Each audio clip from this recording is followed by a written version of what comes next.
नमस्कार, भारत लाइव देख रहे हैं आप। यह अंदर की बात है जिसमें हम आपको बताएंगे कि किस तरीके से भाजपा की राजनीति में लालू प्रसाद यादव फंस चुके हैं। साथ ही साथ तेजस्वी यादव को सीएम बनाने को लेकर के नीतीश कुमार को कहीं न कहीं खाई में धकेल दिए हुए हैं। इन तमाम जानकारियों के लिए हम चलेंगे बाबा के पास और आपके सामने सभी बातों को स्पष्टता पूर्वक जो कि रखेंगे। बाबा, क्या लगता है अभी जो बीजेपी 38 के नए सदस्यों की कमेटी बनाई है जिससे जो है कि समन्वय पर रणनीति खेलना चाह रहे हैं, इसके पीछे की रणनीति क्या है? देखिए प्रवीण, सबसे बड़ी बात है कि ये बहुत चर्चा हो गई। भारतीय जनता पार्टी ने किस तरह की कमेटी बनाई, कमेटी में क्या है, इसकी खूब चर्चा हो गई। 38 लोगों को रखा गया, उसमें किसको रखा गया, किसको नहीं रखा गया।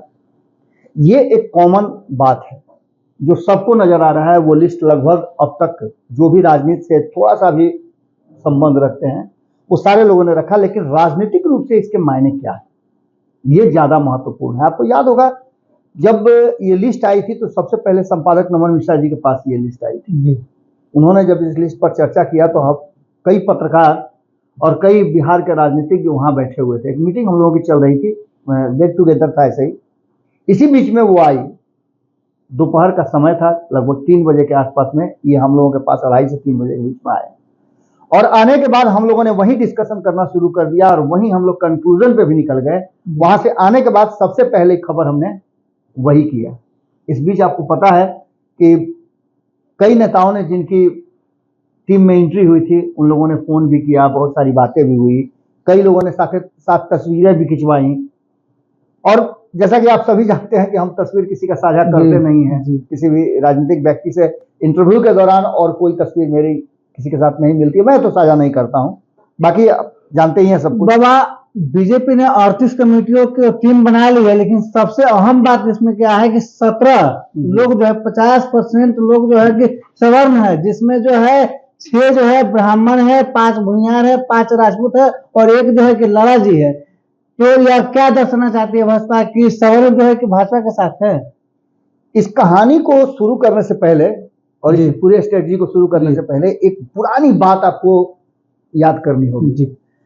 जब लालू प्रसाद बिहार की सत्ता में आए थे और उन्हें इस बात का दंभ हो गया था कि उनके पास अब MY समीकरण का वोट है और इस MY समीकरण के वोट के आधार पर वो उन्होंने दावा भी किया था कि अब तो 20 साल तक हमको कोई हिला नहीं सकता है और 20 साल के बाद फिर नई स्ट्रेटजी लेकर के आएंगे। लेकिन 15 साल में ही उनको सत्ता से बाहर जाना पड़ा और उसके पीछे कारण था भूरा बाल साफ करो, भूमिहार, राजपूत, ब्राह्मण और लाला। हालांकि ऑफिशियली ये बात कोई कहने के लिए तैयार नहीं है और न उसका कोई प्रमाण देता। कई लोग जबरदस्ती कहते जरूर है कि लालू प्रसाद ने ऐसा कहा था, लेकिन ये रिकॉर्ड में नहीं है। लेकिन समीकरण तो गढ़ दिया गया, समीकरण तो बैठा दिया गया। और हम बार बार कहते हैं कि जो समीकरण बैठाया जाता है, जो परसेप्शन होता है, वो राजनीति में बहुत असर करता है। ऐसी स्थिति में अब जबकि एक बार फिर से भारतीय जनता पार्टी को नीतीश कुमार ने सत्ता विहीन कर दिया है बिहार में जी, तो निश्चित रूप से भारतीय जनता पार्टी को दर्द भी हुआ होगा जी। और भारतीय जनता पार्टी को यह लगने भी लगा होगा कि अब वो कौन सा स्ट्रेटजी बनाए जिससे कि नीतीश कुमार का जो वोट बैंक है, जिसके आधार पर वो पिछले 16-17 वर्षों से बिहार की सत्ता में काबिज थी, वो उसकी बरकरार हो पाए और अब अपने दम पर बरकरार हो पाए।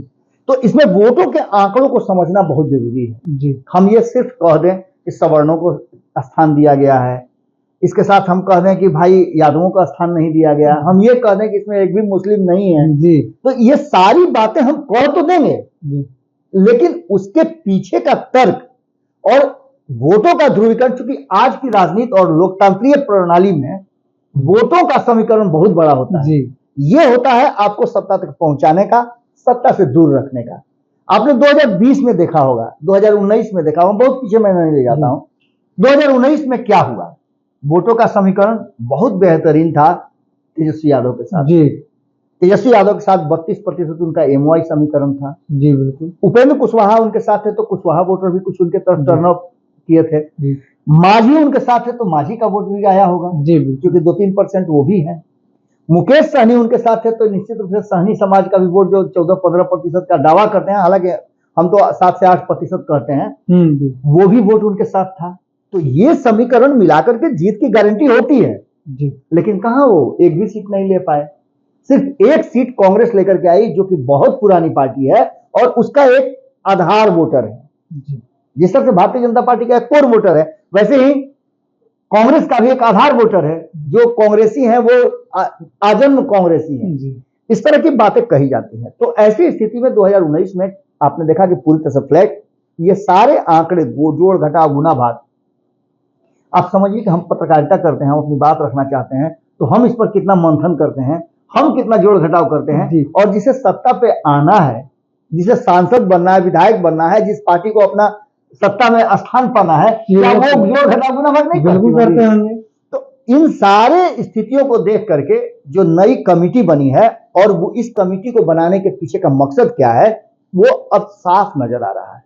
हम कई बार बताए हैं, अब तक आपने कहीं नहीं सुना होगा, हम लगातार आपको बता रहे हैं कि नीतीश कुमार का 16% का वोट अपना है, जो कभी 15 होता है, कभी 17 होता है, कभी 18 होता है, कभी 14.5 होता है।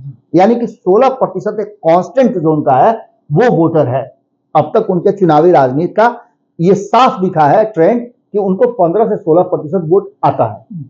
तो इन 15-16% वोटों को एक जगह आप रख दीजिए और उसमें नीतीश कुमार के अलावे लालू प्रसाद का वो 32% जोड़ दीजिए, तो ये 47-48% वोट होता है। जी क्या 47-48% वोट जीत की गारंटी नहीं है? बिल्कुल है, क्योंकि 40%, 42% सरकार बन जाती है तो 48% वोट जिसके पास है वो निश्चित रूप से बड़ा दल कहलाएगा। जी लेकिन इसमें ट्विस्ट अब समझिए, एक बड़ा ट्विस्ट हो गया है। जी ट्विस्ट ये हो गया है कि इनके 48% वोटरों को कैसे कम किया जाए, टक्कर कैसे दिया जाए, क्योंकि उसके बाद 52% वोट बचता है। जी तो वो 52% वोट दूसरे खेमे में कैसे जाए, इसकी तैयारी है। ये जो आप देख रहे हैं नई कमेटी, ये कमेटी पूरी तरह से एक मैसेज है। पहला मैसेज हमने जो शुरू में कहा, भूरा बाल साफ करो, ये तो परसेप्शन बन चुका है कि लालू प्रसाद कहते हैं कि भूरा बाल साफ करो। अभी देखने को भी मिला है कि नीतीश कुमार के मंत्रिमंडल में इन्हीं लोगों को बाहर किया गया है। राजपूतों को, भूमिहारों को बाहर किया गया, ब्राह्मण तो थे ही नहीं जी, लाला तो थे ही नहीं जी। तो ऐसी स्थिति में भूरा बाल तो साफ हो ही गया जी। ये मान के चलिए एक परसेप्शन यहां बना और ये कैश करने के लिए भारतीय जनता पार्टी ने अपना भूरा बाल वाला जो समीकरण है उसमें गढ़ा, जिसमें भूमिहारों को 5, राजपूत को 5, ब्राह्मण को 6 और लाला को 1 दिया, जैसा कि आपने बताया जी। ये पूरे 17 लोगों की टोली जो उनके 38 में से हैं, यानी 17 दूनी 34, लगभग 45% लोगों को सिर्फ सवर्ण समाज से रखा गया है। इसके पीछे की रणनीति आप समझ लीजिए कि कहीं ना कहीं जो है भाजपा यह दर्शाना चाह रही है कि महागठबंधन की जो सरकार है कहीं सवर्णों से दुख है, उनको सवर्णों को नहीं चाहती है। बिल्कुल, और एक परसेप्शन ये बनता जा रहा था प्रवीण कि सवर्ण समाज भी भारतीय जनता पार्टी के स्ट्रेटजी से जो तुष्टीकरण की राजनीति शुरू कर दी थी, आपने देखा होगा कि बिहार में लगातार यादवों को मौका मिला जी। भूपेंद्र यादव से शुरू कीजिए, आप आ जाइए नित्यानंद राय की तरफ, ये सारे लोगों को मौका दे करके देख चुकी थी भारतीय जनता पार्टी। ये कहीं से भी नीतीश कुमार और लालू प्रसाद के वोट बैंक में सेंधमारी नहीं कर रहे थे। नीतीश कुमार को साथ में रखी कि वो मुस्लिमों का वोट अपने तरफ ले आएंगे, वो भी सफल नहीं हो पाए। इसका सीधा मतलब है कि अब लालू प्रसाद के 35% वोटों को अपने तरफ करने के लिए या तो साफ भूल जाना पड़ेगा कि ये 32% मेरा नहीं है, इसको हराने के लिए हमको कुछ करना पड़ेगा। सर ये 32% जो जिस वोट की आप बात कर रहे हैं उसमें तो आप साथ देखिए कमेटी में जो कि यादव एक आदमी को जो है कि रखा गया, कमेटी में शामिल किया गया है, साथ ही मुस्लिम तो है ही नहीं। बिल्कुल बिल्कुल, कहीं ना कहीं भाजपा को भी अंदेशा है कि हमको ये दोनों की तरफ से वोट नहीं है। बिल्कुल, ये तो क्लियर परसेप्शन है ना। और भारतीय जनता पार्टी इसके माध्यम से एक संदेश देना चाहती है सवर्ण समाज को कि आपका कोई हित ऐसी नहीं है, सिर्फ हम हैं। इसमें एक और बात आपको याद होगा, 10% जो दिया गया था सवर्णों को आरक्षण और गरीब सवर्णों को, वो भी एक मैटर इसमें ऐड कर लीजिएगा। इसके बाद इसको ऐड करने के बाद जो 38 लोगों को शामिल किया गया है, यानी 45% सवर्णों को रखा गया है। उसके बाद दूसरा सबसे महत्वपूर्ण अंग जो है उस पर ध्यान देना बहुत जरूरी है। आंकड़ों के हिसाब से यदि आप देखते हैं तो सवर्णों का वोट प्रतिशत जो है 15 से 17%, 18% है। इन 18 में से 17 लोगों को जगह दे दिया गया है। जी यहां तो मामला सेट हो गया। अब इस 18% वोट में से बहुत ज्यादा अगर सेंधमारी होगा जी 2 से 3%। जी इसके बाद अब आगे अगर आप बढ़ते हैं तो गैर यादवों की बात कर लीजिए। पिछड़ा समाज का वोट जो है 30 से 33% माना जाता है। जी इन 30 से 33% वोट पर पूरी तरह से अधिकार अपना कहती है कि महागठबंधन की मेरा। जी लेकिन इसमें सबसे बड़ा बात जो हुआ है वो ये हुआ है इस कमिटी के माध्यम से कि गैर यादवों को जो स्थान दिया गया है, यादव को हटा दीजिए। एक यादव को दिया गया है, हो सकता है वो बहुत ज्यादा पार्टी के लिए लॉयल हो, इसलिए उनको दिया गया है। नित्यानंद राय, नंदकिशोर यादव, ये तो लगातार चल ही रहे हैं ना। तो ऐसी स्थिति में आपने देखा होगा कि नवल किशोर यादव मुख्य प्रवक्ता हैं, प्रवक्ताओं में शामिल है, बड़े नेता हैं। इन सारी बातों को लेकर के ये 32-33% जो वोट कहा जाता है ओबीसी का, उसमें से यादवों को हटा दीजिए आप, तो मान के चलिए कि यादवों का वोट आप उसमें से 15% में जोड़िएगा, 16% में जोड़िएगा, तो बाकी 16% वोट कहाँ गया? तो बाकी के और जाति अन्य हैं, गैर यादव जो जातियां हैं जो ओबीसी में शामिल है उनको, तो उनमें सबसे बड़ा वर्ग जो सेकंड नंबर पे आता है वो है कुशवाहा। कुशवाहा समाज को किस तरह से भारतीय जनता पार्टी अपने पक्ष में कर रही है? जी, उपेंद्र कुशवाहा को साथ ला करके सम्राट चौधरी को प्रदेश अध्यक्ष और लाइन लगा हुआ है। कभी कभी तो ये शक होने लगता है, कभी कभी ये शक होने लगता है कि नीतीश कुमार कहीं सुपारी तो नहीं ले लिए हैं लालू प्रसाद का। नहीं, इसलिए हम बोल रहे हैं कि आप समझिए ना, एकमात्र नेता जो बहुत तेजी से आगे बढ़ रहा था, आलोक मेहता, उनके मंत्रिमंडल का सदस्य था, ईमानदार लॉयल कहा जाता है उस आदमी को, और अब तक उन पर किसी भी तरह का छींटा नहीं लगा है। अब बाकी सब छोड़ दीजिए, आप कह सकते हैं कि बहुत सारा घोटाला हुआ है, उस घोटाले में वो भी शामिल हुआ, लेकिन कोई अब तक उन पर कोई आरोप नहीं लगा है। जिस पर दाग नहीं पड़ता है उसे बेदाग कहा जाता है। अब तक कोई दाग नहीं लगा है, लेकिन एक दाग नीतीश कुमार ने लगा दिया कि इनके विभाग में भ्रष्टाचार हुआ है और भ्रष्टाचार से ट्रांसफर पोस्टिंग हुआ है। यानी कि एकमात्र जो कुशवाहा समाज से नेता थे, कुछ वोट काट सकते थे, उनको भी आपने किनारा लगा दिया। यानी कि भारतीय जनता पार्टी ने इस फोरम में भी जो 8%, 16% में से 8%, रेस्ट जो 16% है, समझ रहे हैं ना बात को, 32% में से 16% यादवों को दे दीजिए, और बाकी के 16% में से 8% वोट जो कुशवाहा का है, वो वोट तो उधर जा रहा है, सम्राट चौधरी लेकर के आ रहे हैं, उसके बाद उपेंद्र कुशवाहा वहां खड़े हैं, तो 8% वोट इसको दे रख लीजिए, बाकी बचता है 8% वोट। तो 8% वोट में पिछड़ा जाति के लोग हैं, जिसमें से कुर्मी समाज के सरोज पटेल को, प्रवीण चंद्र को दिया गया है, ये क्या है? इसके अलावे जितेंद्र कुशवाहा को दिया गया है, इसके अलावे भी बहुत सारे लोग हैं जिसमें कई लोगों को बड़ी बड़ी जिम्मेवारियां दी गई। यानी कि जो बाकी का 8% वोट बच रहा है अन्य जातियों का, उसमें से भी 4% वोट तो कम से कम ला सकता है, एक अंदाजा लगाया जा सकता है। तो बाकी का कहने का मतलब है कि 16% को टक्कर देने के लिए 12% वोट इधर आ रहा है।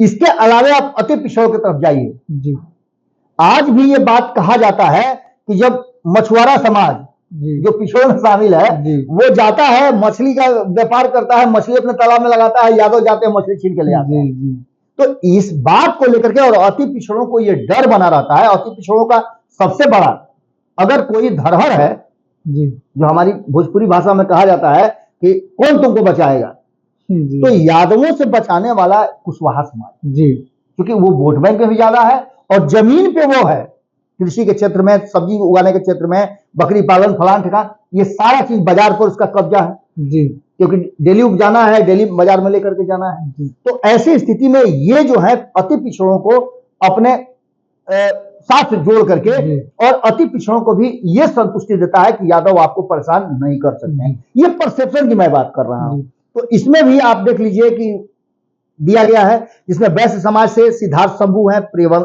प्रियंवदा केसरी हैं, संजय गुप्ता हैं, संजय खांडेलवाल हैं, कहार जाति से डॉक्टर भीम सिंह हैं, कुम्हार जाति से शीला प्रजापति हैं, नाई समाज से अनिल ठाकुर हैं, नोनिया समाज से नंदलाल चौहान है, तेली समाज से नितिन अभिषेक हैं, सहनी समाज से राजभूषण है, तो वहीं धानुक समाज से ललन मेहता हैं, डांगी समाज से अमित डांगी हैं।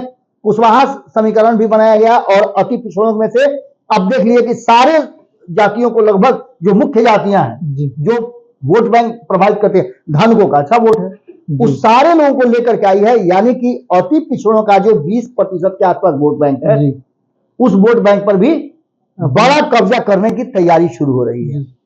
इसके अलावे आप आगे बढ़िए, अनुसूचित जाति की बात कर लिया, अनुसूचित जाति, अनुसूचित जनजाति, इसका भी वोट 9 से 10% बताया जाता है, हम 9% मान के चलते हैं।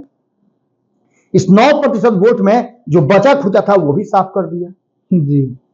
एक तरफ जहां चिराग पासवान को अपने साथ ले आए, पशुपति कुमार पारस पहले से थे, यानी कि पासवान समाज का जो वोट 6 से 7% है, उस पर कब्जा करने की पूरी तैयारी। माझी समाज का 3% वोट है, वो अपने तरफ लाने की पूरी तैयारी। और इस कमेटी में जो इन समाज के लोगों को, अनुसूचित जाति के लोगों को दिया गया है, जिसमें चर्मकार समाज से आते हैं शिवेश राम और सुग्रीव, पासवान समाज से गुरु प्रकाश पासवान आते हैं जी। इसका मतलब आप समझ रहे हैं ना कि यहां भी कब्जा दोनों तरफ से है, एक तो संसदीय प्रणाली के तहत और दूसरा संगठनिक प्रणाली के तहत, दोनों प्रणाली के तहत कब्जा करने की पूरी तैयारी है।